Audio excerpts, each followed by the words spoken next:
भाषण से खोपड़ी न चाटो ये भैया, भाषण से खोपड़ी न चाटो ये भैया, और मई जून में आग न बांटो ये भैया।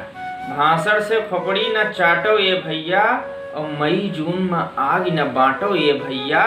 और हम जानित है सब लहबड़िया सुग्गा हैं, हम जानित है सब लहबड़िया सुग्गा हैं, चलो यहिम केहू का छांटो ये भैया, चलो यहिम केहू का छांटो ये भैया। ये लाइन हो आधुनिक अवधी कविता के सबसे चर्चित और अर्चित कवि रफीक सादानी जी। जय राम जी की हम नीरज सुकुल, हमें आशा नहीं बल्कि पूर्ण विश्वास है कि हमारा अवधी परिवार बिल्कुल मजम होई। रफीक सादानी जी के जिंदगी पर एक कविता है, वो आप लोगों के समक्ष आज प्रस्तुत करब। उससे पहले हम चाहे थे कि रफीक सादानी जी के बारे में थोड़ा सा जानकारी कर ली जाए।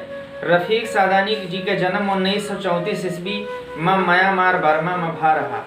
दूसरे विश्व युद्ध के तबाही के कारण इनका अपन देश बर्मा छोड़ के अयोध्या फैजाबाद आए के बसे पड़ा।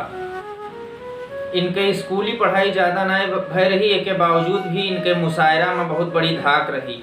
जियो बहादुर खद्दरधारी अवधी कविता संग्रह इनके प्रकाशित भा है, तो आप अवधी प्रेमी जो पढ़ा चाहत हो किताब मंगाए सकत हो। तो जिंदगी पर कविता आवा जाए सुना जाए। कबहू ठंडी तो कबहू गरम जिंदगी, कबहू ठंडी तो कबहू गरम जिंदगी, एक गंजेड़ी के जैसे चिलम जिंदगी। कबहू ठंडी तो कबहू गरम जिंदगी, एक गंजेड़ी के जैसे चिलम जिंदगी। और का कही ऐसी पावा है हम जिंदगी, का कही ऐसी पावा है हम जिंदगी, बिन सियाही के जैसे कलम जिंदगी।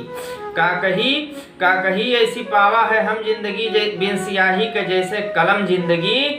और दिल के चक्कर में शीशा लेदर भई, दिल के चक्कर में शीशा लेदर भई, हाय सत्यम शिवम सुंदरम जिंदगी।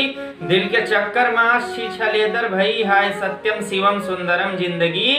और हम ही जानन की अब दुख से फुर्सत मिली, हम ही जानन की अब दुख से फुर्सत मिली, हम ही जानन की अब दुख से फुर्सत मिली। दुई घड़ी हंस के भय बेधर्म जिंदगी, दुई घड़ी हंस के भय बेधर्म जिंदगी। हम ही जानन की अब दुख से फुर्सत मिली, दुई घड़ी हंस के भय बेधर्म जिंदगी। हालांकि हम लोगों ने हंसे चाहिए, वाकई में हंसा बहुत मुश्किल हो गया है, चारों ओर टेंशन बिखरा पड़ा है।